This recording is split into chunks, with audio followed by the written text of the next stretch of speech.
Even when you feel low, you can still go. Even when you feel slow, you can still go.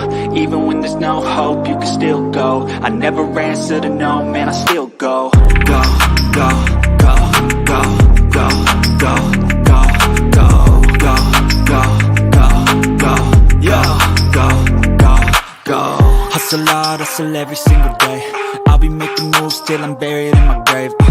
To the system, I don't wanna be a slave. I've been doing shit my way, or the highway. And in the driveway is a nice range. Cause I grind through the climb, I invite pain. You'll never hear me, bitch, nah, I don't complain. Just gotta flip the switch and you can go and obtain anything you want, anything you need. Your mind's got the key ingredient, it's belief. They deceive with the negativity, but I just slide right by that energy.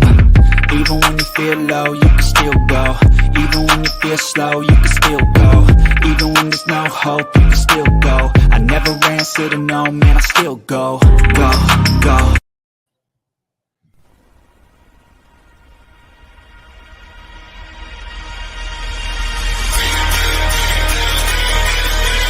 Welcome to the Bird Gang Nation Sports Media Show, repping the greatest team of all time.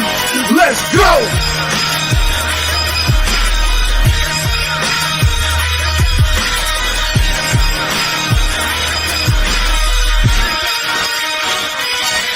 Bird Gang 31, he be the host with the most. We going deep, burning teams. They ain't nothing but toast. It's in your rest there. Sirianni put me in coach, running like Miles Sanders till I bump my head on the post.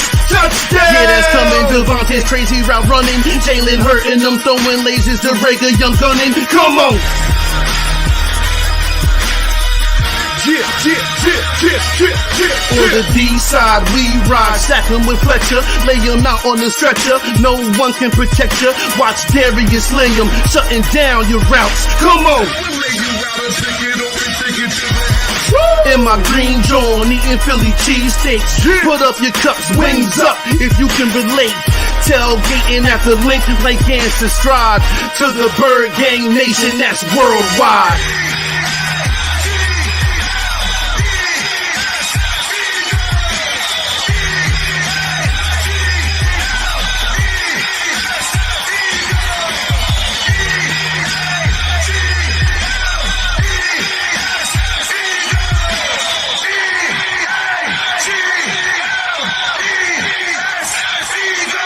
On Sundays, catch the pre and post game.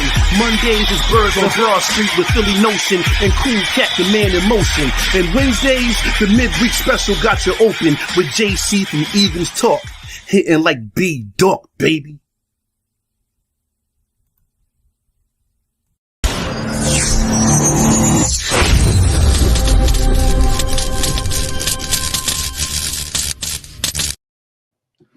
Welcome to another edition of Bird Gang Nation Sports Talk. I'm your host, Bird Gang 31.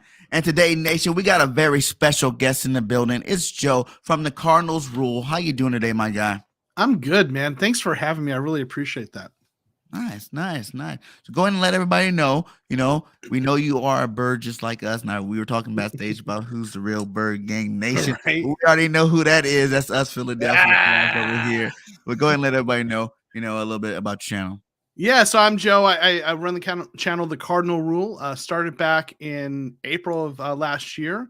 I do Arizona Cardinals content creation, short videos, long videos, live streams. Talk about the Cardinals. Loved my team, been a fan for a long time, and that's the best place to find me, The Cardinal Rule. My social media links are available there as well. That's what I do. Nice. Well, let's go ahead and get into it. How you feeling about your team this year? First give us the expectations going into the season and how they reach those expectations. Let's talk about it. The expectations going into the season were there was a lot of anxiety. Cardinals fans were, really frustrated about the way things ended last season. They started out so hot, right? 7-0. And then the way the season fell apart at the end, Cardinals fans very frustrated. And then the playoff game that was just absolutely a debacle. And then this offseason, fans kept waiting for the big signings. Watching all the other teams in the league, having these big splash signings, and the Cardinals were going after kind of smaller names, guys like, Will Hernandez, and who's ended up being a very nice signing for us, but under the radar types. And fans were really frustrated by that. And, a lot of fans were coming into the season feeling like, man, this team hasn't done enough to compete in the NFC West with the defending champs, the Rams. And, there's a lot of kind of concern coming in.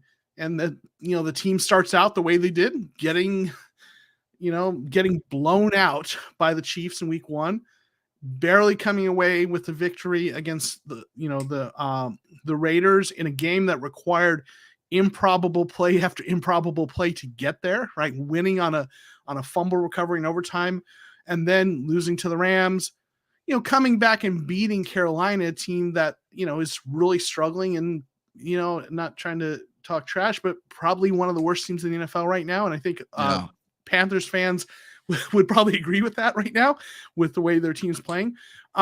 So Cardinals fans, are really like hoping this team's ready to turn the corner, but not feeling great about where we, how we've gotten to 2-2 right now. Okay. What about the draft? Any players from the draft that you've been playing good so far this season? So, and this is another point of frustration for Cardinals fans, is that most of the draft picks aren't really playing much, if at all. We traded away our first round pick for Hollywood Brown, who's been playing really well for us, with his college, quarterback Kyler, right, from Oklahoma. Our second round pick, Trey McBride, got his first NFL reception in week 4, had 3 catches. So he hasn't played much. I'm not worried about that so much. Tight ends take time to develop usually. I mean, you all have had some good tight ends here, in Philly with Ertz and Dallas Goedert, and you saw that they needed a year before they were really kind of ready to, contribute. But he hasn't played much, and fans are frustrated. We had 2 third-round picks, both pass rushers. One of them has been inactive. Myjai Sanders out of Cincinnati has been inactive every game. Cameron Thomas out of San Diego State has played some, but very limited snaps. And just on down the line, those draft picks have not really played much, if at all. So I love our draft class. I think there's some really good talent there. They're just not seeing the field yet. And a lot of Cardinals fans are frustrated with the coaching staff for not playing rookies enough. That they don't give them enough. That you see good teams that are playing rookies and getting them snaps, right? You guys have a couple nice rookies on your roster that are getting some snaps, right? Yeah. And you got to play them to develop them, and Cardinals fans are frustrated that we're not seeing that happen. But those pass rushers, Cameron Thomas and Myjai Sanders, I like their potential. I love that draft strategy, like the Ravens always do, where you draft those pass rushers in those middle rounds, develop them. It takes a couple years, but they always have that pipeline. So maybe the guy walks in free agency, they get a compensatory pick, and they draft another one, but that next guy's ready to go. And I think, so I love drafting those 2 pass rushers in round 3, because I think that hopefully sets us up to have that kind of developmental pipeline.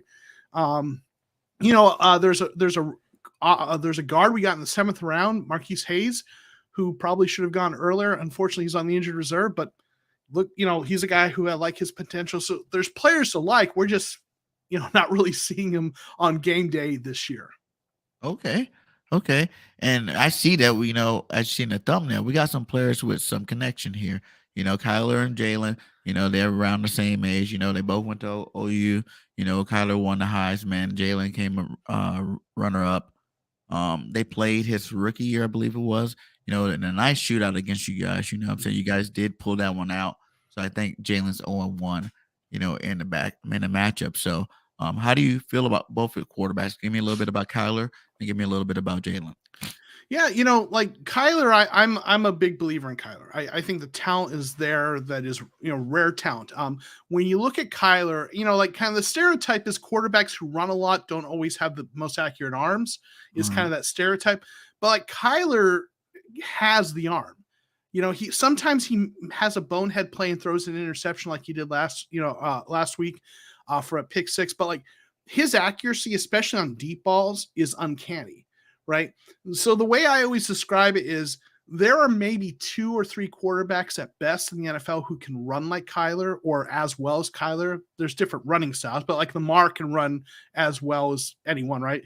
Yeah, So he's maybe, the best runner for sure. yeah, I mean, they run him more, so certainly they get more out of it. In terms of ability to run, I think they're kind of in the same category. Just Kyler doesn't run as often, but but like there's only maybe 2 or 3 guys in the NFL as far as quarterbacks who can run as well as Kyler. And there are a handful of guys who can throw as well, right? There's guys with great arms, but I don't think there's anyone in the NFL that does both as well as Kyler does. Like, I think Kyler's got a better arm in terms of accuracy than Lamar. Lamar's decent. I mean, he's MVP, right? So, right. So he's good, but I think Kyler's got a better arm. There's guys like Mahomes that have a better arm than Kyler, but they don't run like Kyler, right? So, like, there's that rare combination of being able to throw and run that I don't see. I just don't think anyone else can do the combination of things Kyler can do. He's got holes in his game, but every quarterback has something, right, that they don't do quite right as well as other quarterbacks. Right. So I'm a big believer in the talent with Kyler. You just got to kind of surround him and have the right talent. Your quarterback Hurts has shown to be a really good quarterback. He was drafted in the second round, so he wasn't as highly touted as, a first round quarterback. And, going into the season, I looked at when I looked at the Eagles roster, I said, man, this is one of the best rosters in the NFL in terms of across the board. The only question mark is, what will Jalen Hurts give them, right? And he played reasonably well last year, enough to have hope. And he seems to be playing well this year. So, he seems like a quarterback you can win with if you have the right team. I don't know, and I'm not trying to hate on him, but I don't know if he's that guy that can carry a team. Just haven't seen that yet. Don't get me wrong, he's playing really well this year, but he also has, again, like I said, in my opinion, one of the better rosters in the NFL around him. But you all have a great team, and clearly there's a reason you're 4-0, right? Right, yeah. Hey, it's so funny the way you were just describing Kyler. That's how I feel about Jalen Hurts. Okay. You know what I'm saying? The exact same way. I'm like, he got a little bit better arm than you think. And his legs are obviously good, but they're not as, Lamar Jackson style. For me, Jalen Hurts been breaking records, since he's been playing. Every time you turn around, you see Jalen's first quarterback threw 4,000 yards, rushed for 1,000 yards his first 22. He just does. And he's just such a leader, too, at the same time. It's like you need time to develop. So as a first year, last year starting, I know it's the second year, but the first year starting, I think that was a good, foundation of what you think you can expect to see from a quarterback like him. They both come from winning colleges, so they already got that winning pedigree in them to the point where, these guys are going to win some football games. You get the team around them. I feel like I tell the Eagles fan, we gave them like a Cadillac last year. And we're like, here you go, your Cadillac. Let's see what you can do with this Cadillac. You got new coaches in. You don't want to give it all this newness. You didn't want to, build a complete team right then and there. Plus, we were in some salary cap hell. And those guys made it, 9-7, playoff first round bounce. But did a good job out there. So I think this year, the team got Howie and the rest of those guys got behind Jalen and Nick, and they actually built it, like you said, the best roster in the NFL. I don't know too many rosters that are as deep as we are, in every position. Like you can really go down the list and just like, we're top, we got one of the best receiving trios even. We got one of the best cornerback trios. We got the best offensive line, best defensive line. It's like we have a lot of star power on both sides of football, and that also helps with development of quarterbacks. When you have all these great players around them, you got a good defense to get them the ball back, a lot more times. So, yes, you can say that the team itself does help elevate Jalen, but I just think the leader that Jalen is, he, helps elevate these players as well. Yeah, I mean, listen, he's having a great season and he's trending in the right direction. I think, I don't watch him as much as you do. From my perspective, I think I want to see it a little longer before I'm going to buy into like he's that guy. But he's looking good so far. If he keeps doing what he's doing, then I'm going to be convinced, if he can put that together over the course of the full season, right? He's definitely off to a great start for sure. Hey, shout out to JC Castro NFL. He said, "Hey, what record do you think the Cards will have this year?" Shout out to you for the $5 super chat. Much love. Ooh, man, that's a tough one because like we were talking about this a little before. Like, what are the Cardinals really going to be this team that's struggling, or are they getting ready to turn the corner? And when DeAndre Hopkins comes back, are they going to be, are they going to be, much better? And so I started out the season picking 11 wins. Things have started out a little rough. Right now, I'm going to be a little optimistic and say that they find a way to get to 10 wins, that they kind of, even though the start, has been kind of rough, that they turn it around. Right. So I'm going to go with 10 wins right now. Nice. In a division, you guys had last year the best division in football. I think personally, hands down, the Seahawks was pumping on all cylinders. You guys, the Rams, the 49ers, I'm saying a lot of good talent over there. I see the division kind of broken down. The Rams don't look the same, as they did last year. Russ left Seattle, so they're a hit and miss team there. And then you got the 49ers, who's starting to come alive now with Jimmy G, but still aren't as strong as they were last year. How do you feel, and how do you see that division shaping out this year? Yeah, I mean, the Rams you thought would be the class of the division winning it again, right? And they've really struggled. They've got destroyed against 49ers, just looked really bad. They've had some injuries. They're having a tough time. I think they'll figure it out and still end up being a playoff team, and they might still end up winning the division. The 49ers, man, it's interesting because like Trey Lance is kind of the guy with the upside, the guy you want to build and develop, has the star potential. Jimmy G is much more of a game manager type, but they're probably a better team with Jimmy G right now, right? Hurts hasn't developed, or I'm sorry, Hurts, Lance. I can't, so many trades. Trey Lance hasn't developed into the guy they wanted him to be just yet. So they could end up, they've got a great defense. They've got some playmakers. So San Francisco might end up winning this division. And then Seattle, I think they're going to end up last place in division, but man, they're feisty. Like Seattle is not, they are not, going down easy. Right, they are fighting, and they're doing well. I see that Geno Smith over there, right? Who would have thought Geno's playing some good football? Man, that guy. I mean, with what we saw from him with the Jets, and and he paid his dues, spent some years as a backup. Kind of just kept doing the work, going to work every day, and it's working out for him right now. I see this question: do you miss Reddick, and why did they let him go? I absolutely miss Hassan Reddick. Man, I got feelings about Reddick, and they're not like negative, like in terms of towards him. I actually I feel like the Cardinals organization mishandled his early part of his career. They drafted him, to be, he was a pass rusher in college, but he was a little bit undersized. They drafted him based on those physical traits and thought, hey, we can turn him into an off-ball linebacker. And they tried doing that, and he struggled.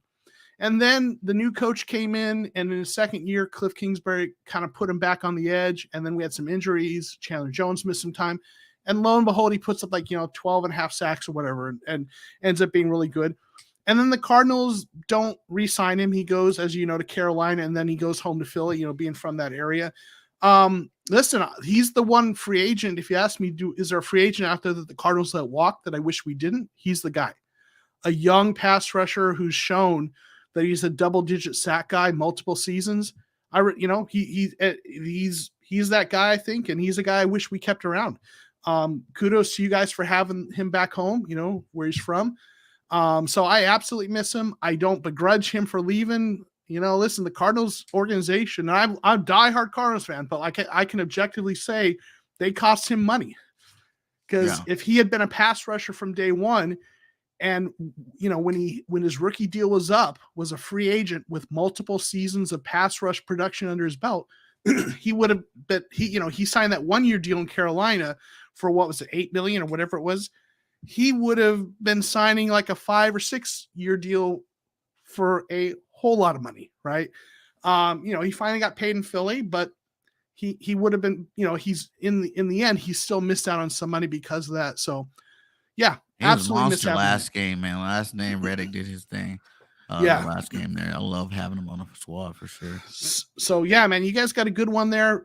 Cardinals fans definitely don't begrudge him for leaving. We wish we still had him, but I think every Cardinals fan that I talk to at least feels like the organization kind of did him wrong. and maybe, they weren't trying to do him wrong necessarily. It was mismanagement trying to change his position, right? But a lot of us wish that they had kept him at edge rusher and then kept him around and extended him, and we'd have a number one pass rusher right now, in Reddick. But you guys benefited from that, so kudos. Well, you guys got an old Eagle as well, Zach Ertz. You know what I'm saying? Like Zach Ertz, one of the greatest tight ends here in Philadelphia. So how do you like Zach? It's his second year with you guys now. What kind of role are they scheming out with Zach? And talk a little bit about how much you like Zach, and if you watched a little bit of any of Dallas Goedert, his replacement here in Philly. So I haven't watched much of Goddard, but I know I've seen the numbers. I see you guys went from one great tight end to another, right? So so I can understand why you were willing to let him go. Cardinals fans love having Ertz. I mean, he's a solid player. He's the best. Like the Cardinals in the years I've been watching, which is basically since they moved to Arizona, have never really had a good tight end. Like we just don't have great tight ends in our history, at least not in the Arizona era. He's like the best tight end the Arizona Cardinals have had since they've been in Arizona, already. So we love having him, a tight end who can, make plays, catching the ball.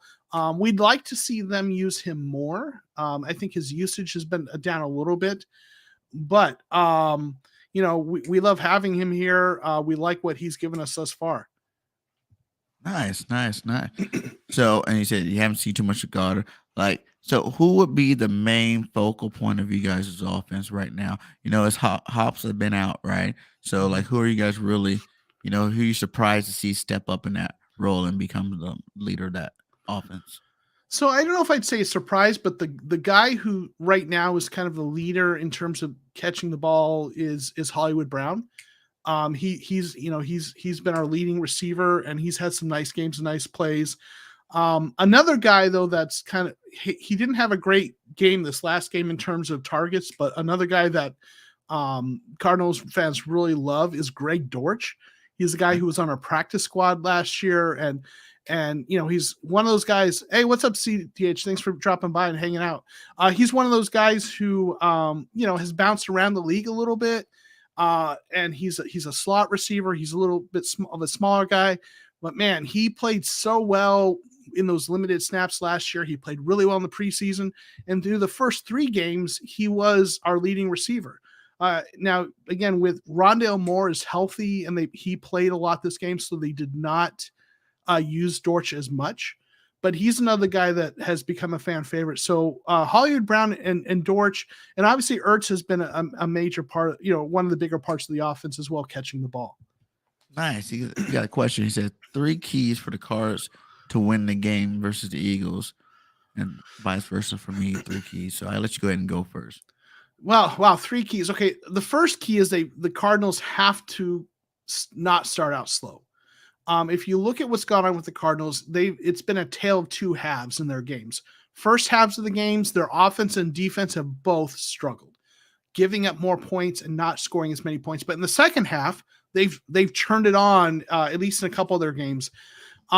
So the first key for the Cardinals is not starting out slow, right? They're going to need a better effort than what we've seen from them to beat a team, like the Eagles.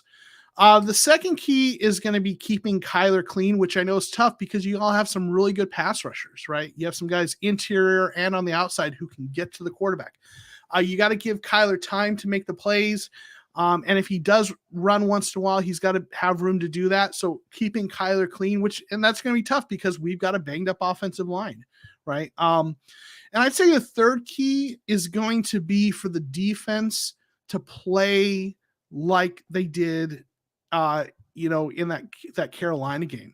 Our defense struggled again against Kansas City, but played really well since then, especially in the second halves. But if that defense can, kind of contain the Eagles offense a little bit, you're not going to shut them down, but if you can contain them a little bit, the Cardinals offense has the ability to put up points, right? If they're on. So, listen, I know, and I see someone saying Arizona not beating us. Listen, the Eagles are favored and they should be. They're 4-0. The Cardinals are 2-2. But anyone who says the Cardinals can't beat the Eagles hasn't watched enough football. Any given Sunday, right? The Eagles are favored. If you ask me objectively, who do I think is going to win? I'm going to say the Eagles. But can the Cardinals win? Absolutely, right? They have playmakers. They have a defense that has shown an ability to play well in stretches. Will they beat them? We'll see, right? Like I said, Eagles are favored, and they deserve to be favored. But it's absolutely possible the Cardinals can come out with a win. Facts. Any given Sunday, anybody can lose. But Eagles fans are riding high. Like I said, like we feel like, hey, this team right here is something special. So we don't really, we don't take the schedule for granted, but we're still like, we should either be favorite or should win all these games. No one goes perfect seasons. There's going to be some games. We don't come with our A game against anybody. I think we can take that L. But for me, 3 keys to winning is just, get on track early, establish that ground game. Miles Sanders had a career high game last week, and let's see if we can continue that. You know what I'm saying? We have the talent at the receivers and, the skill positions. You got AJ, you got Smitty, you got Quez, you got Dallas. Those are nice receiving targets for Jalen Hurts to get the ball out to. And, you see in a couple of games, them take over games, kind of do their thing where 1 week you had AJ going for 155, the next you got Smitty going for 160. You know what I'm saying? Like where it's like you can spread that out. But the good thing is just to be balanced. Last game you see Miles Sanders tear it up, and it's just like if you can keep that consistency of being balanced throughout the rest of the season, it will be really, really hard to stop the Philadelphia Eagles. I don't want to see the team get pass happy. We started early last game trying to go back to that let's sling the rock, and it was raining in the middle of a storm. You know what I'm saying? They're still trying to sling that rock early, and you see what happens. That's when you get some of these mistakes happening. Some of these errors, interception, pick six to the house, things like that you don't really want to happen. But if you establish that run game, we're damn near impossible to stop, because not only do you have to look at Jalen passing this year, who's one of the best passers in the league. I think he's 5th in yards and have the highest quarterback rating as any quarterback this year. But you're also looking at like he's one of the most, like you said, we talked about Kyler, Lamar, and Jalen. Like they're some of the most explosive runners. And Josh Allen too. He runs the ball pretty good too. Yeah. Like these are guys that they will, run you over. They will freaking juke you out of your mind. I think back-to-back seasons, I've seen Jalen Hurts have one of the best runs of the year already. You seen that one with the Saints last year. That was just ridiculous. You just watched this one 2 weeks ago where he's like against the Giants where he does his spin move. He's dragging 3 guys into the end zone. Like that's the kind of stuff that amps people up. That's the kind of stuff that fires up a football team. And, and that's what kind of plays these guys can go out there and make. So I just want to, first off, make sure we get that run game started often and early. We got some pretty good backs. Miles, like I said, Kenny Gainwell does his thing. Trey Sermon came over. I know you're a little bit familiar with him being with the Niners. He came over and had a couple of nice runs. I think it was like 2 rushes for 19 yards, which it wasn't like, oh, wow. But when you see him in it, you seen his physical running style. You know what I'm saying? And I don't think that they say they seen too much of that when he played with the Niners. But, that's what we're looking for to help out over here. Another big back that, when we don't need to do quarterback sneaks all the time, we could just line up eye for him and hand it off to him and let him do his thing. So the sky's the limit there. Defensively, we see one game, 9 sacks against Carson Wentz. Last game, 5 turnovers, man. That's a lot of turnover. I know it was raining, but still, in any game, 5 turnovers is a lot for one game. We lead the league in takeaways and we lead the league in sacks right now. I feel like this team is just starting to gel, just starting to realize what the other player can do. Guys like Hassan, Reddick, like last game, came out and balled out. So, keep each other fresh, stay aggressive, get out the Kyler. Don't let him get out there on those wide runs and doing his Kyler Murray thing where he can just run around and make plays. If you let any quarterback do that, especially him, you're going to be in for a long day. So, you need to get out the Kyler, hit him hard, hit him often. You get Fletcher Cox, Jordan Davis, Hargraves or Sweat to hit him, pop in his mouth the first quarter a couple times. Now you're going to be playing the Kyler Murray you want to play. You let this guy stay free, sit around, make decisions. You're going to be in a lot of trouble. So definitely get out the Kyler and then, control the clock. Last time we played, I think what was like 700 yards in that game or something like that. Like, Jalen threw for 3 something, Kyler threw for 3 something. You know what I'm saying? They were just like back and forth battling. Don't get into no shootout with these guys right now. You know what I'm saying? Like they got something to prove. They want to be the first to knock us off the, the top 2. You know what I'm saying? So, and then actually get to a winning record with 3-2, right? You guys are 2-2 right now, right? Yeah. So they're coming in here hungry, ready to get that win too. Zach Ertz got those boys pumped up, and Kyler got the rest of those boys too. So just make sure you control the clock, get after the quarterback, and then get that ground game running. That would be my 3 keys to That victory. makes sense. I mean, those sound like good keys right there. Yeah. I mean, if you can get containing Kyler is probably the biggest key against the Cardinals, right? And some teams have found a strategy that works against him sometimes, which is they kind of use the outside pass rush to kind of contain him and keep him in the pocket, right? And then kind of close in on him and prevent him from getting that running going. And if you can do that, that you have a chance, you have a chance to contain him. But he's also, he's slippery though. It doesn't always work against him, and like we talked about earlier, he can throw it. So if the Cardinals offensive line gives him enough time, then he's gonna make you pay. What would you say would be like your favorable matchup you think the Cardinals have going against this Eagles defense? Oh, that's a good question. I mean, it's tough. It's funny because like I was looking at the roster, I was looking at the PFF grades and like trying to find a weakness on the Eagles, and like the only thing I came up with was your punter. I mean, your punter's like 31st in the NFL and PFF grades. So I'm like, yeah, their punter sucks. That's it. Yes, right. Like, oh man. But all jokes aside, like, yeah, the favorable matchup. I mean, and that's tough because you guys are good in so many facets. I think, man, this is tough. Like, because like our running game has been reasonably effective, but you have some good defensive linemen, and good guys that can stop the run. We've got some fast receivers, but you got some good cornerbacks. I really think probably the best matchup is probably Kyler hitting Zach Ertz, because I think like your number one middle linebacker is really good. Your number two, you've got I think it's Nakobe Dean and another his young guy. I think you have, and Darkness, Kaiser White and TJ Edwards. Right. So like Kazir White's a nice player. Dean's a guy with potential, but I think perhaps like. And then, Gardner Johnson, you guys traded for him from New Orleans, and he's a good player, but his PFF grades are, thus far 44.7. So maybe he's struggling a little bit. So I'd maybe say that the tight end might be able to get some. And, our tight end room is actually nicely deep. Like, Trey McBride, that second rounder, Max Williams, though he is banged up. I don't know if he's going to be healthy. So maybe our tight ends can take advantage of that number two linebacker and that and maybe your safeties, whoever's covering them a little bit. Maybe we can kind of get a few things going there.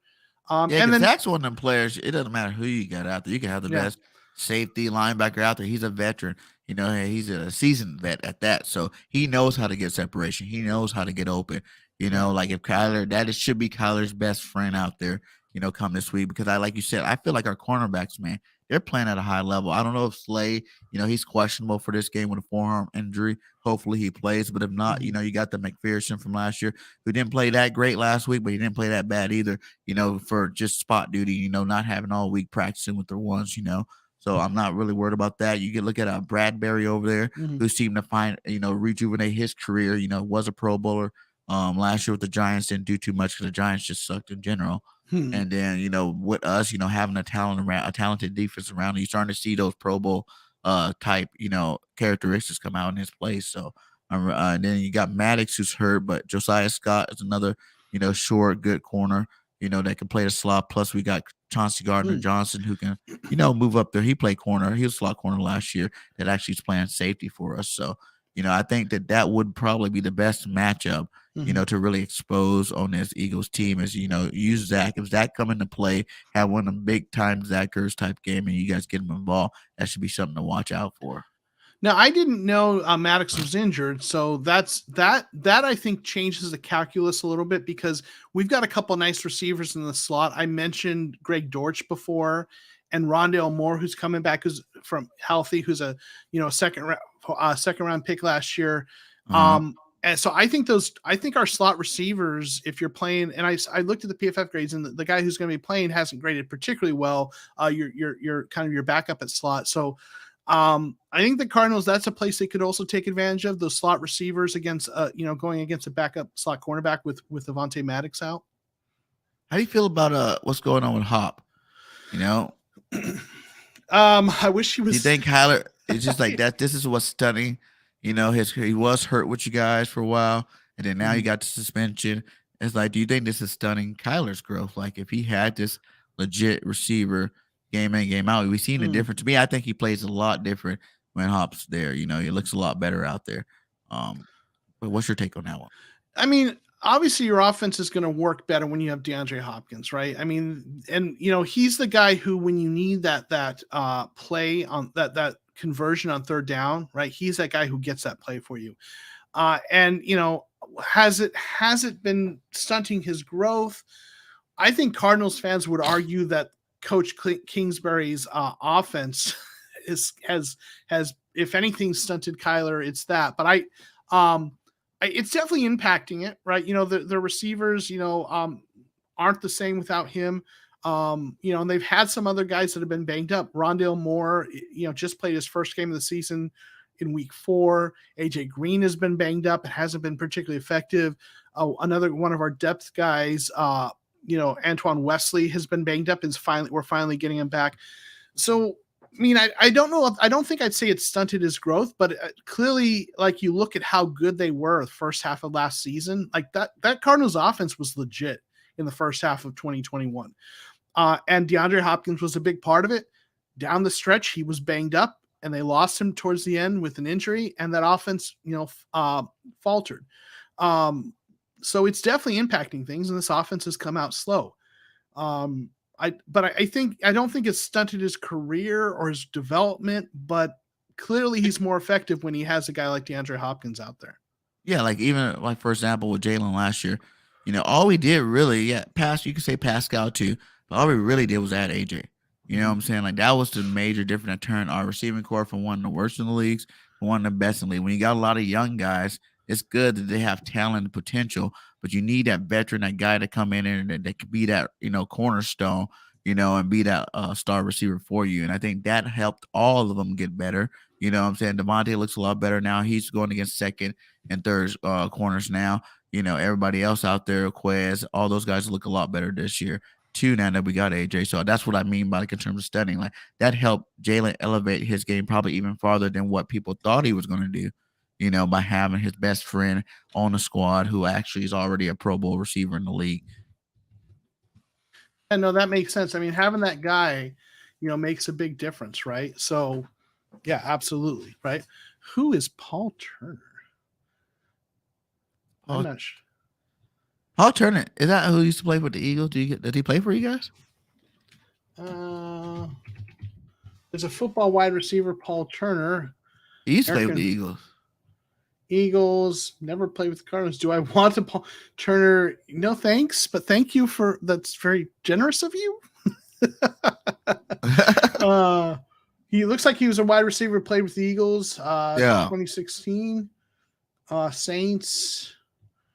No, he never played with you guys? No, it doesn't look like it. I just looked him up and I didn't see him at any point having been with the Cardinals, but yeah, I look like Santa. I've heard that a few times. Yeah.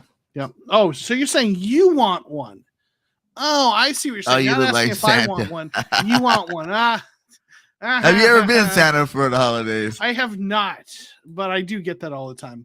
That I look like Santa. So, it depends on how you behave. You might be getting coal. But yeah. So yeah, okay. Is it a question if you had a magic wand that could make one player on your IR roster completely healthy for this season, who would it be? This is a good one because a lot of the guys, it's tough because like a lot of the guys are getting healthy, but are a little banged up. I mean, Hopkins isn't injured; he's just suspended, right? Right. So like, I think right now I'd probably actually go probably with Rashard Lawrence, which is maybe an underrated name.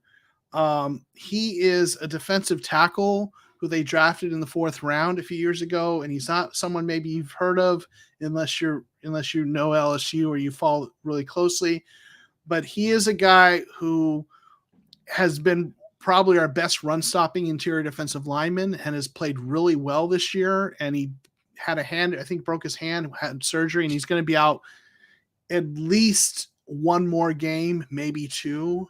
Well, they're kind of taking it week by week, so they hope to get him back. But the Cardinals struggled against the run last year. That's kind of one of their areas that they've had to work on, and he's been a guy who's been pretty good against the run, has graded in the 70s. So I'd love to have him healthy right now. For me, I don't think who's on IR for us. I know Dillard is, so I know he's in his practice window, so he'll be back soon. What I wish, if Mailata was out this week, that he was there to fill in, of course. But Driscoll doesn't do that bad of a job for me to really worry about it. I guess I would say Tyree Jackson, the tight end that we got over there. Former quarterback, right? Yeah, he had an awesome last year, awesome preseason. And then we waited for him to play all the season. The first couple of games, he wasn't even pretty much part of the offense at all. And then he had a couple of nice catches. Then he got hurt again. So then he was out again. So then, we haven't seen him this year either. He's on IR again, so he broke his back or whatever. But it's just the talent that they still say, obviously we're keeping him on the roster for a reason. He's got some talent there. His size, you can't really teach that size for a tight end. And I would say I would rather him not have gotten hurt and been on IR. So he could have been practicing. We could have got a chance to see him. And maybe he could have been a great compliment to a guy like Dallas Goedert. So that'd be who I'd probably say I wish was off IR there. Yeah, that makes sense. Joseph BIRDGANG may ask Joseph to play a song for us. Everyone asked me to play. What's that about? I got guitars on the wall, so everyone asked me to play. I when I hit 3,000 subscribers, I recorded 3 chords, me playing 3 chords, and played that during a live stream. But yeah, so I do play a little music for fun with folks, but I don't really do that on my YouTube stuff. I remembered Paul. I remember he was a receiver for us. I thought you were saying he played on. Yeah. I was confused by that too. Was he a preseason star? Was he one of those guys? Yeah, one of those guys. He had some nice catches throughout the season. A little, tweener type guy. He's skinny guy, a little skinny guy. So he wasn't too special though. So it is what it is. No disrespect. There you go. But back to this game. So give me your top 3 players that you worry about the most having an impact in this football game. The top 3 Eagles players? Yeah. So Hassan Reddick, getting to our quarterback, right? So that would be one. If they put, and really you could say any of the pass rushers, but since we've talked about him, I'm gonna go with Hassan. That would be one. I'm gonna go with probably Darius Slay. Again, you could go with any of your cornerbacks, right? But if Kyler only has let's say I think he has 1 interception, maybe 2 this year, but he doesn't have a ton of interceptions, but he usually just, if every once in a while he just kind of he's running out and it's like he doesn't see a defender and he throws it right to him. And so so a bad interception could really hurt things. And then I would probably say, the last one I would probably say is, I'd say is your running back, Miles Sanders, because our team has struggled against the run. And if you all get running on us, that could be, that could make for a long day as well. Nice. Now give me 3 players you look to be the leaders and make the impact this week against our team. So obviously Kyler, he's got to make stuff happen. So that's going to be one. I'm going to go with Byron Murphy Jr. as another one. He's a cornerback we drafted in the 2nd round. The year we drafted Kyler, and he's better in the slot than outside. He's been a little up and down, but he's had some great games. I don't know if y'all noticed when we played the Raiders, but Devontae Adams, 2 receptions for 12 yards. He had a touchdown on a nice pick play at the goal line. And that was mostly Byron Murphy Jr. Now he's not he's not a guy who consistently shuts people down like Jalen Ramsey, but he's shown he can play at that level for stretches. He can play well at times. So if he can have a good game, right? I mean, like anyone who holds Devontae Adams 2 receptions for 12 yards, you know, if he can place equally as well or even close to that well, you know, against AJ Brown, or at least try to keep him from, you know, destroying us kind of a thing, that could go a long way. So Byron Murphy Jr. would be another one. And then I'm going to go with Jalen Thompson. He's a guy, a safety who I think is underrated. Cardinals fans love him. You know, we call his nickname here is the Eraser. He's our best open field tackler. He cleans up those plays. You know, when someone gets past our first couple lines of defense, he prevents a 17-yard play from becoming a 70-yard play. You know what I'm saying? He's that guy. So, you know, if he can help, you know, prevent those big plays, you know, in the running game or with from your receivers by cleaning things up, that could definitely help this defense a lot. Nice. Yeah, my number one concern is Kyler, obviously. Mm-hmm. You know, that is where it starts and, you know, begins and ends is Kyler Murray. Mm-hmm. You know, is he going to be off? What kind of game he's going to have? He's going to be on this game or is he going to be off this game? You know, because it's inside of a dome, so you're not really worried about the weather factor there. You know what I'm saying? It just matters what kind of game Kyler having if we're getting to him or not, you know, consistently. And then is Connor's playing, right? Connor's playing? He's a little banged up. He'll probably play. He hasn't sat out a game yet, but he hasn't, you know, they've been rotating those backs in. So he's a big boy, yeah. But that's another guy that I worry about too. You know, I've seen him, you know, go off on some people, and he's a threat in the pass game as well. So those two guys will probably be my main two focal points, and make sure you don't get these guys started. Because like I said with us, if you get that running game started, you know, with these guys, it's going to be hard to stop the offense either side. You know, because that's going to open up Zach. That's going to open up Hollywood Brown. That's going to open up, you know, Miles Sanders or AJ or, you know what I'm saying? Like on both sides, I feel like we kind of got mirrored squads on the offensive side of football. But, you know, and then our defense just got to come out there and play lights out like we've been doing the last 3 weeks there. And we should be all right there. We should be in a good situation there. Like I said, like I don't know about, I'm not saying it's going to be some blowout. I really would love to see it be one of those games like the first time they played 2 years ago. I was just a shootout to the end. That was an exciting football game, you know. And I would love to see that happen. So that's what I think. That would be my takes. Give me 3 hot takes for the game. Give me 3 things you think. Give me some juicy hot takes too. Oh, juicy hot takes, man. All right. Hollywood, and you know, these are just a kind of bold predictions, so I don't, you know, maybe these don't happen, but Hollywood Brown beats Darius Slay for a deep touchdown. He's fast. We know Hollywood Brown is crazy fast. Yes. And Slay's a good cornerback, but like he hasn't had that big play yet, right? Where he gets behind the defense and goes for 6 like that, right? His stuff has been more short and intermediate. So hot take would be he gets one of those plays off, right? You know, so that obviously Cardinals fans would love to see. We've kind of been waiting for that. Another hot take. I'm going to say the Cardinals get multiple sacks, which doesn't sound like that hot of a take, but we've only got 4 sacks on the season, I think. Most of them coming from the inside pass rushers like J.J. Watt and Zach Allen.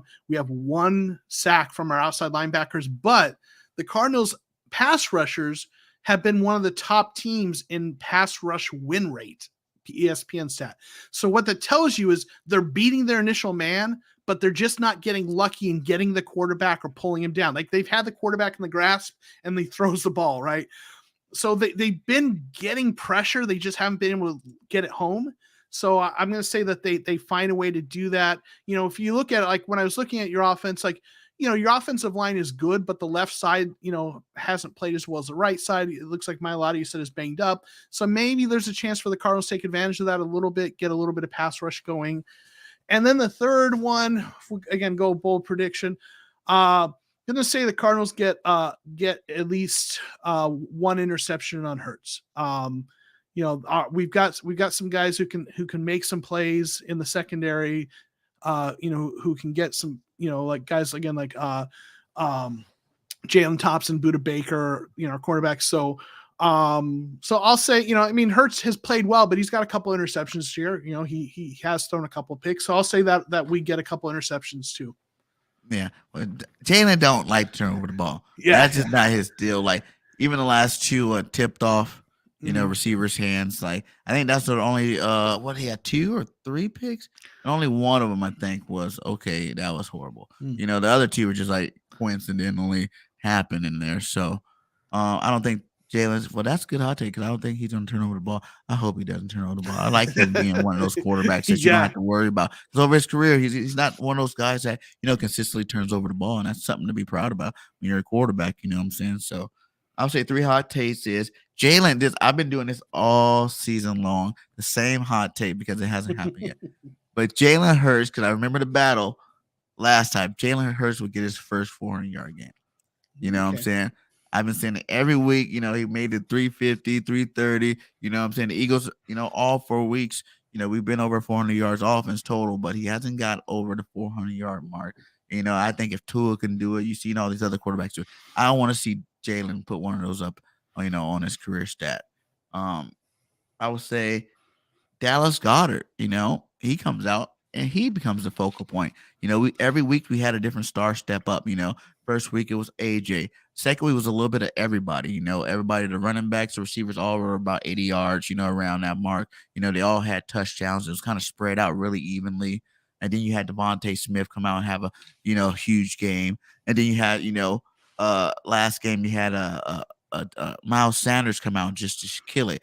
Career high game. So this game I want to see Dallas take his his name to fame and show that he is one of the best tight ends in the game. And, he sees the person that helped mold him and Zach Ertz on that sideline. He's like, hey, Zach, look what I learned from you, get open, make plays down the field, and let him have a career game this week.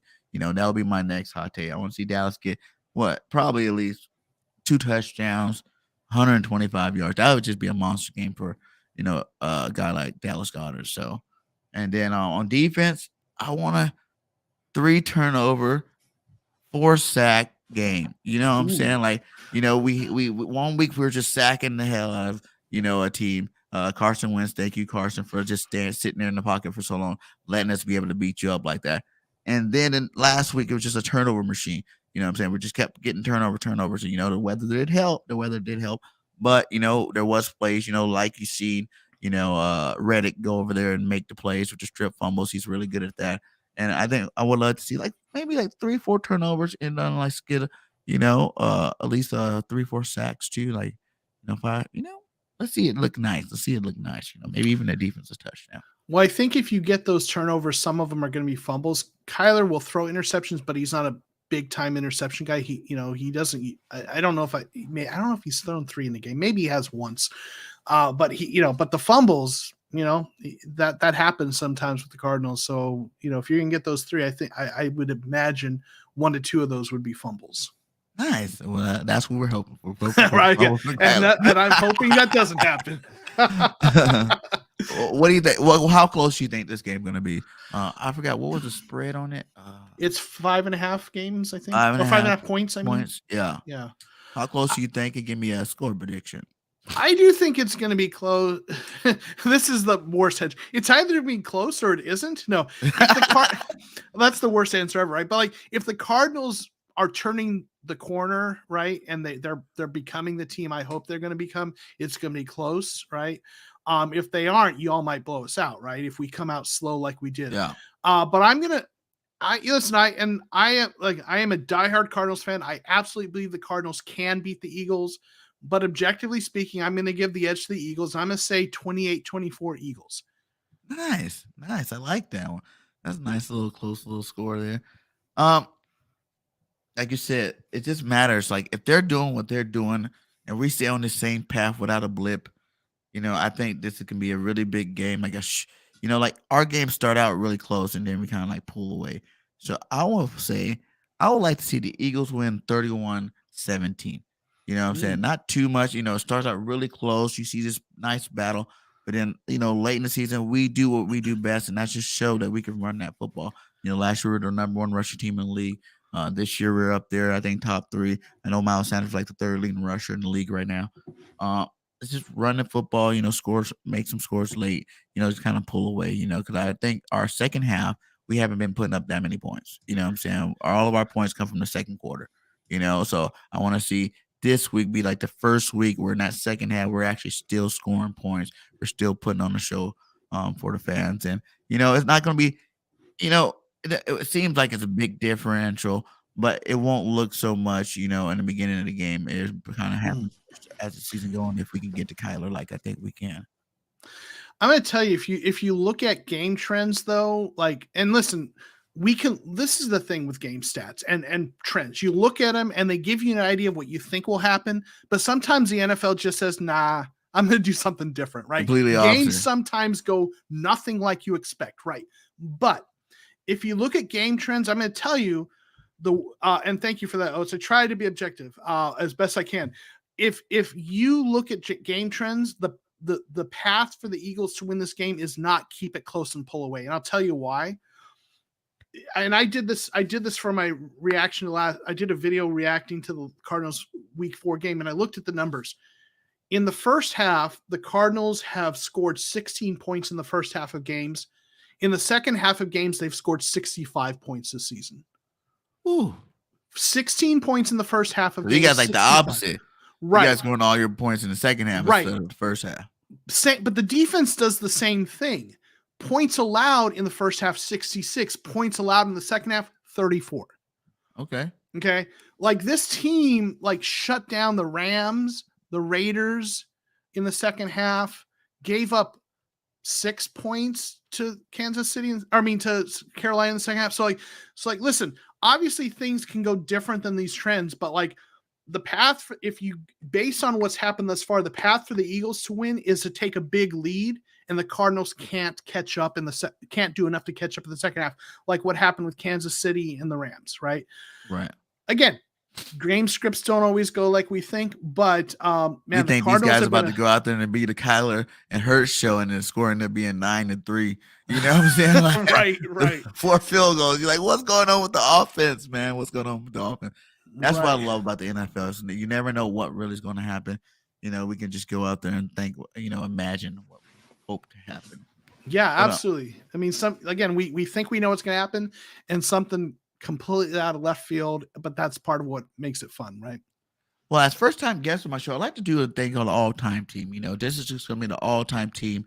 As long as you've been a Cardinals fan, what I'm saying, just your favorite players. They don't have to be number 1 in the Cardinals record book or nothing like that. Just the players you like watching. So I usually just spit out some positions. Give me a couple players at each position, and then we usually just go through it. It's like a little fun little thing we like to do at the end of the shows here. We start out with the quarterback. Who will be your starting all-time Cardinals quarterback, and who will be backing them up? Man, this is a tough one because, I love Kyler. I'm full on a Kyler stan.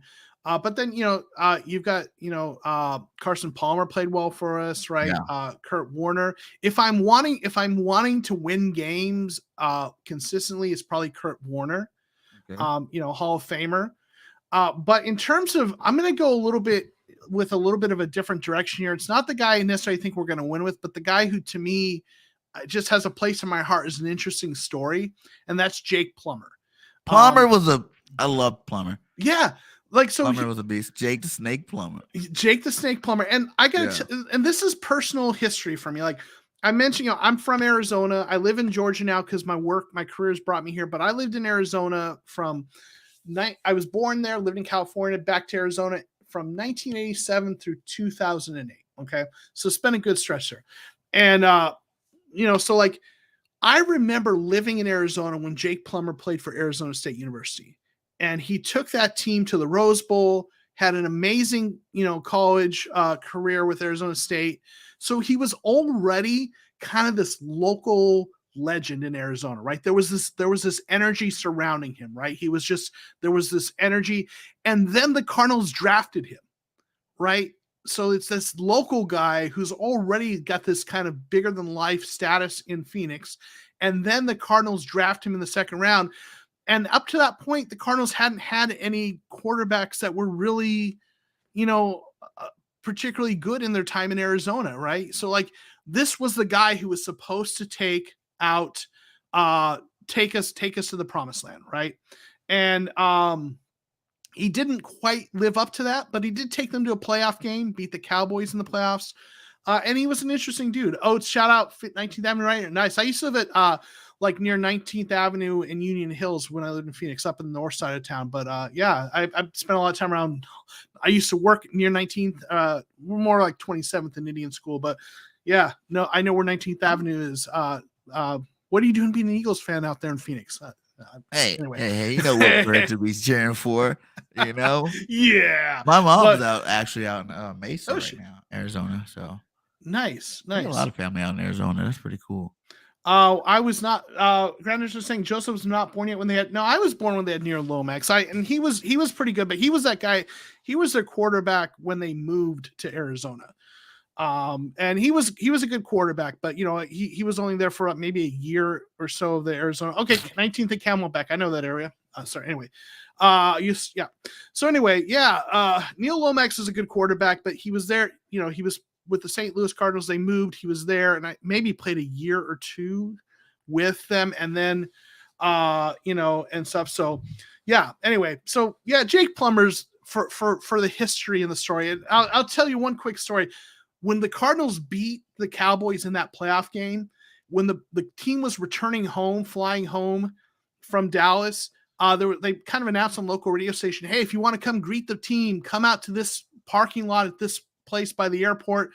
They're going to pull the plane up, whatever. So I went out there standing in a dirt lot with, you know, thousands of Cardinals fans cheering on the Cardinals as they pulled the plane up, had like a platform there, and they all came out and addressed the crowd. And, you know, there was just kind of a neat memory after they had won the playoff.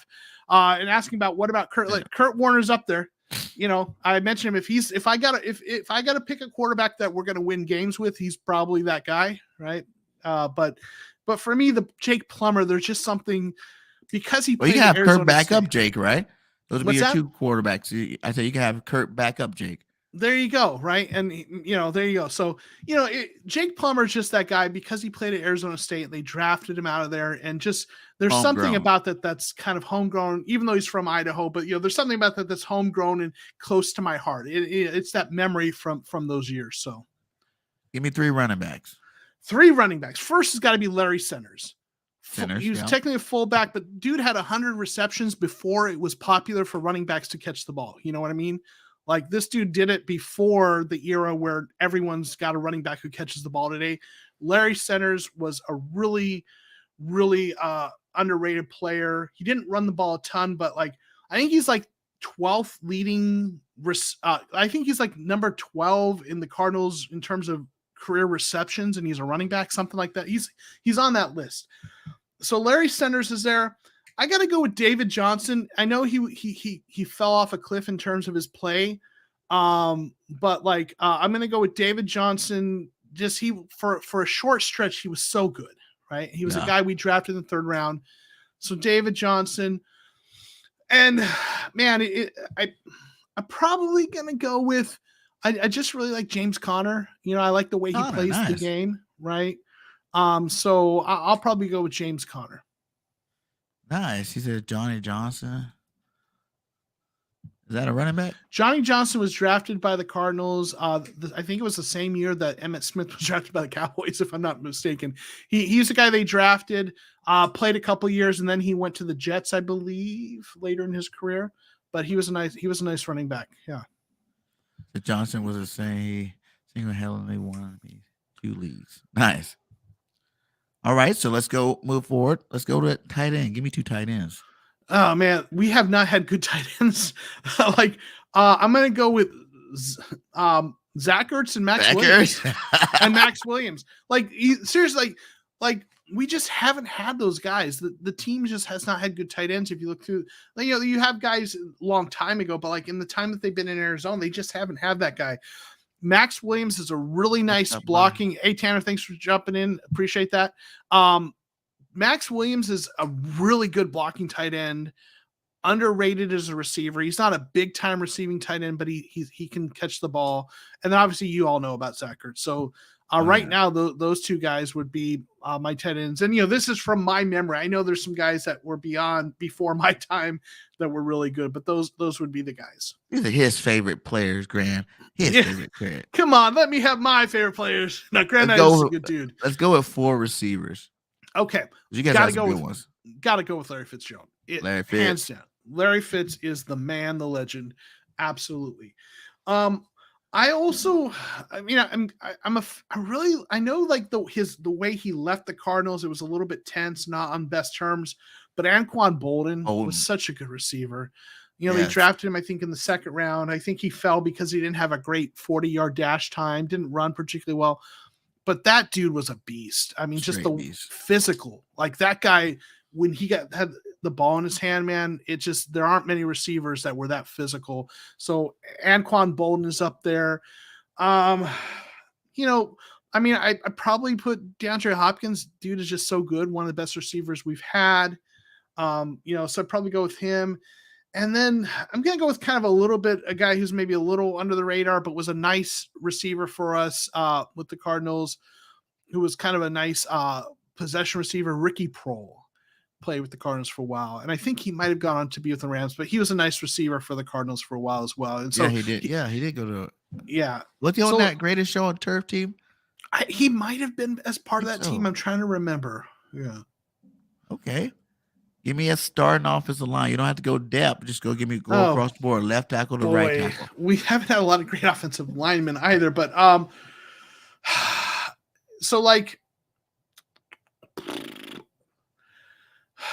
This is tough. I think we had a guy, Luis Sharp, who's pretty good at tackle. He's had some, unfortunately, off the field issues and struggles, but he's pretty good for us. AQ Shipley was a center who played for the Cardinals for a while. They probably had better centers, but he was a guy that we really kind of liked. For tackle, the other tackle, I like DJ Humphries. I think he sometimes he gets kind of a little bit of hate, but I think he's been really good. For guards, they just signed him, but I really love Will Hernandez. I think he's going to be really good for them. He's only played 4 games thus far, but I think he's good. He's going to be good for them. And there's another guard. His last name was Wells. Reggie Wells, maybe that was his name. I'm trying to remember. He was I have to Google him. I think that was who was a nice guard. Wells. Reggie Wells played, that's the guy. He was a nice guard who played for the Eagles and the Cardinals. So there's a guy we've got a little bit of both teams. So I'll go with him. Nice. What about the defensive line? Got to have Calais Campbell. And when we do this, we do 4-3 base. So you got 2 ends, 2 tackles. Gotcha. Okay. So Calais Campbell's interesting because he's like a 3-4 end. So you probably put him at tackle in a 4-3, even though it's not a perfect fit. But I would go. So we're gonna go with you got to go with Calais Campbell. Love that dude. Yes. Darnell Dockett. That dude was Dockett was so good. Oh man, so good. And then I'll probably go with. It's tough. Like maybe, Simeon Rice was really good. He had some great years. Simeon was really good football player. He was really good. He went to Tampa Bay and played a lot of years there, but he was really good. And I'm going to say, even though he just left, but like Chandler Jones was really good for us for a number of years, right?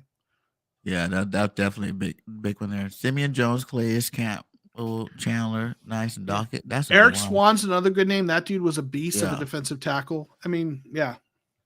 Bertrand Berry was another good name. Yeah. What about 3 linebackers? So with linebackers, Carlos Dansby, guy they drafted out of Auburn, right? Who played with us, then went somewhere else, came back a couple of times. Really like Dansby. There's, let's see, what was his name? There was a guy who played. Man, you're really testing me on memory, and I've got a list here to see if some of the guys are in there, and he's on in here. I want to say, was it?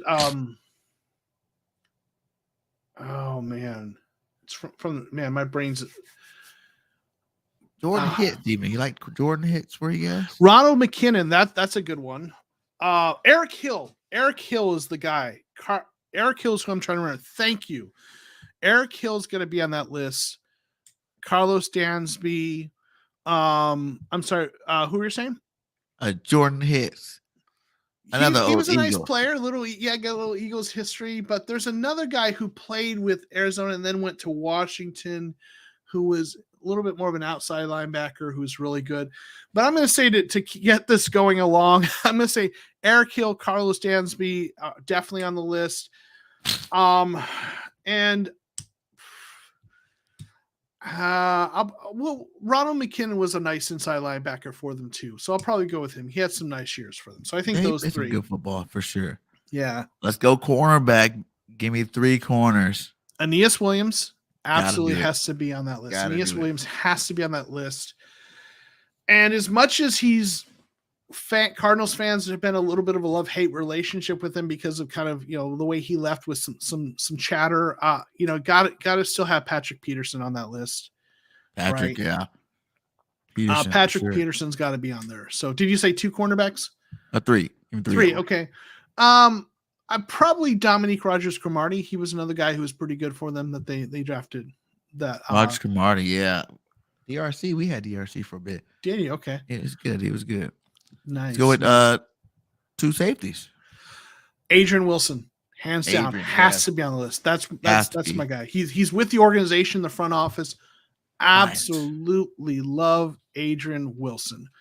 And then I'm going to also go with Budda Baker.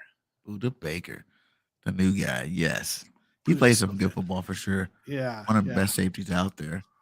Let's see. Tim McDonald's a good player. The late Kwame Lassiter, rest in peace, was a great player. Some good options there, but definitely Adrian Wilson. Yeah, Buchanan. That was a good one too. Yeah, except they played him as like a dollar linebacker. They drafted him as a safety, but played him as an inside linebacker.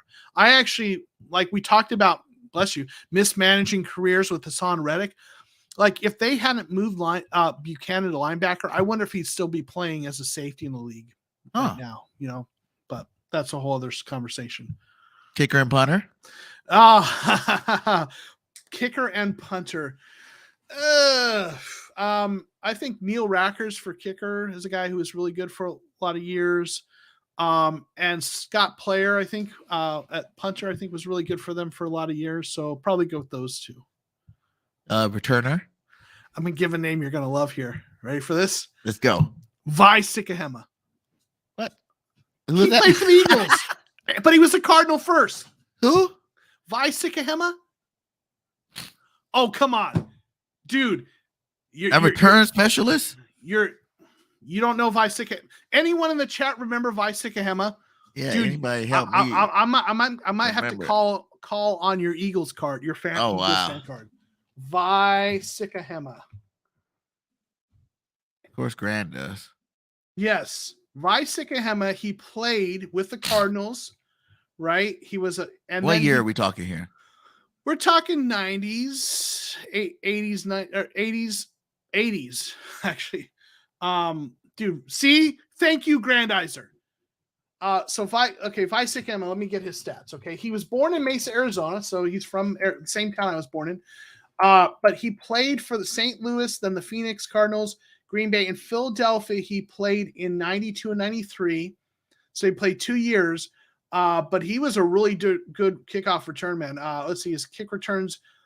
He had averaged 20.3 yards to return. And then on punt returns, averaged like 12.6 yards to return in 1992. So Vi Sikahema. I just dropped an Eagles name you didn't know. Yeah, you did. I win. You stumped me now, and I was still like, wait a minute. I'm like, how old was I at this time? Okay, he's NBC Sportscast. That's good. Okay. Yeah, so you got Vi Sikahema. Check him out. He was a good return man for both teams. So yeah, that's who I'm going with just because of the Philly connection too, just to throw that out there. That was a good one. I like it. I'm gonna have to check out some of his highlights. Give me an offense coordinator, a defense coordinator, and a head coach for this team. Oh man. Eagles. Defensive coordinator and offensive coordinator and head coach. So offensive coordinator, I think John Fossil was one of our, or is it John Fossil was his dad? The one who won. No, it was his dad. Let's see, his Jim Fossil. Jim Fossil, yeah. He was I believe he was an offensive coordinator for Arizona before he went to, I'm looking at his, he was offensive coordinator in 1996. Then he went to New York Giants and I believe won a Super Bowl with them, if I'm not mistaken. So we'll go with him because he was a guy who was a good offensive coordinator and went on. Defensive coordinator, I'm going to go with a guy who's actually coaching right now in Tampa Bay. And that is Todd Bowles. He was a really good defensive coordinator for us. Got that head coaching job with the Jets, didn't succeed there, but no one was going to succeed there. Actually was a competitive team, but wasn't able to keep that job. But I think Todd Bowles would be the defensive coordinator. Head coach, anybody but Cliff Kingsbury. I mean, I'd probably go with Bruce Arians. He got us. We had probably the most successful coach I've watched in terms of Cardinals tenure. So that's probably who I'd go with. You guys had someone, even Dennis Green. I remember him too. Yeah. Good one. Denny well, Green. That's good, man. Hey, that's a good list there. I like that team. That sounds like, you had some nice players, a couple players I didn't know. So that was always good. It's always good to learn new players. So let's just go ahead and wrap this thing up there, buddy. So we both got the Eagles winning, close game. Give me your final thoughts of the game and let everybody know where they can find you at. Yeah, final thoughts are, listen, Eagles are a good team. Y'all having a great year. I sincerely hope you enjoy the year. And keep it rolling. You have a deep roster, but don't underestimate this Cardinals team. They've come out the gate stumbling, no doubt. But this team has some playmakers on both sides of the ball, and they've shown an ability to play really well in stretches. So if this team, when you watch the Cardinals, it feels like they're like this far from putting it together.